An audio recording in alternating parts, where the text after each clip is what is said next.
Hi, ma'am. Did you just get off the flight from Beijing? Yes. Yes. I'm just wondering, did anyone take your temperature here at the airport today? Yes, everybody all the way. Oh, like in the airplane or? Airport. Oh, this airport too?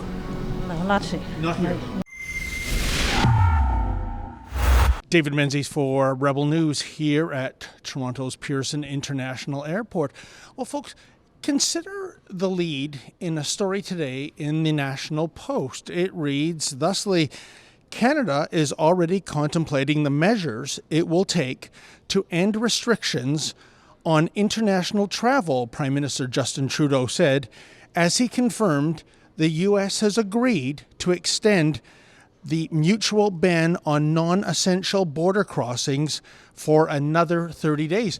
Now, if you were a casual reader, what you'd get out of that is that there is a border closure smackdown, that there is no international travel happening. But I can tell you that is not the case. That particular reference really only refers to the bridges spanning Canada and the U.S. and other border crossings, including the infamous Roxham Road. Well, at least we hope that border crossing is still under the ban. But here at Pearson, there are international flights still coming into Canada. For example, earlier today, a flight from Shanghai arrived. In a few more minutes, there's going to be a flight from Beijing. That's right, Shanghai and Beijing, as in China, as in the epicenter of the Wuhan virus. And that's not all. There's a couple of flights coming in from Lahore, Pakistan, Amsterdam.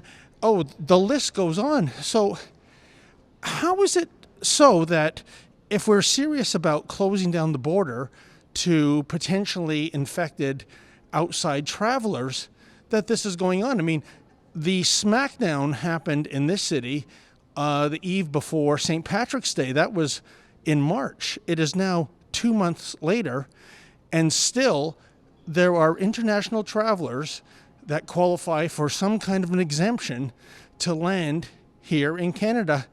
It doesn't make sense, especially when we close the border down with the United States. Well, I'm here today just to see who does disembark from the flight that's coming in from Beijing, and also to ask them some questions about the screening they went through, particularly if they are being screened for having a temperature. In my previous visits here, going back to January, that certainly wasn't the case. And, you know, to get into one of the reopened theme parks in China right now, you have to get your temperature taken with a remote temperature taking device. But apparently not so when you land in Canada. Again, does that make sense to you?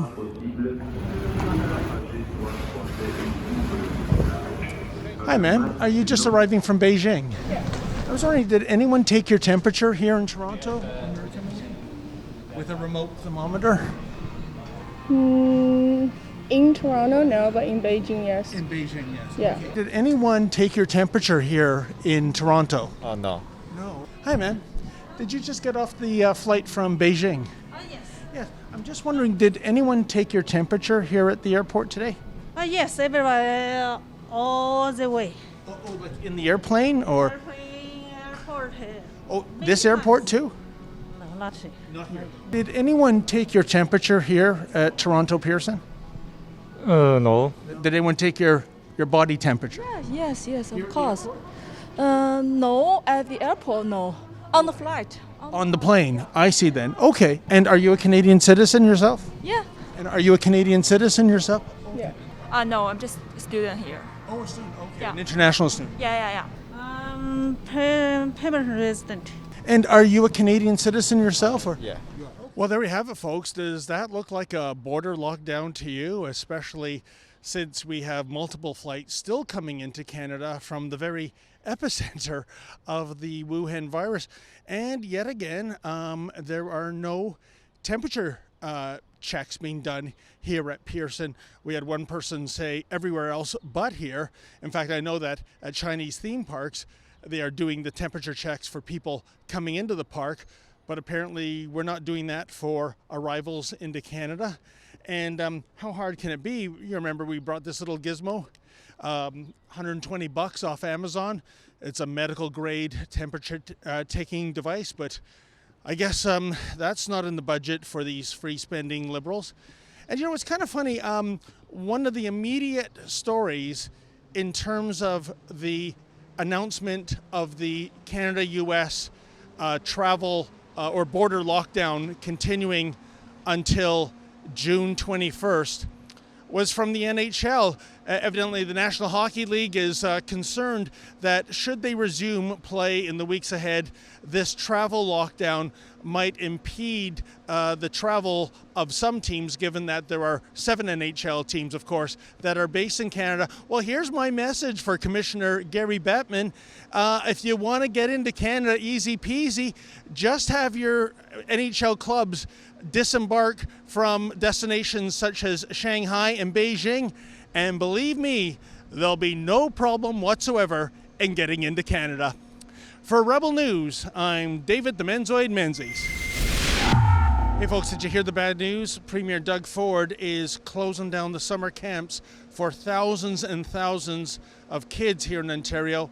That's just not right. Let the kids get out, have some fun, have some fresh air, especially since it is safe for them to do so. In fact, why have summer camps closed down for kids when we have sleepover camps, if you will, for the elderly remaining open, i.e. long-term caregiving homes where so many seniors have died? It makes no sense.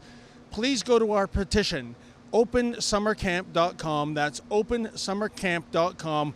Put your name on that list, and in the weeks ahead, I'll deliver that petition to the Premier himself.